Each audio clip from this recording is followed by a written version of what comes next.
ইহরাম অবস্থায় নিষিদ্ধ কাজ: সেলাইযুক্ত যে কোনো কাপড় বা জুতা ব্যবহার, এক্ষেত্রে স্যান্ডেল ব্যবহার করা, সমস্তক মুখমণ্ডল ইহরামের কাপড় সহ যে কোনো কাপড় দ্বারা ঢাকা, পায়ের পিঠ ঢেকে যায় এমন জুতা পরা, চুল কাটা বা ছিঁড়ে ফেলা, নখ কাটা,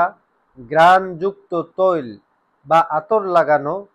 স্ত্রীর সঙ্গে সঙ্গম করা, যৌন উত্তেজনামূলক কোনো আচরণ বা কোনো কথা বলা স্বীকার করা, ঝগড়া বিবাদ বা যুদ্ধ করা, চুল দাড়ি চিরুনি বা আঙ্গুলি চালনা করা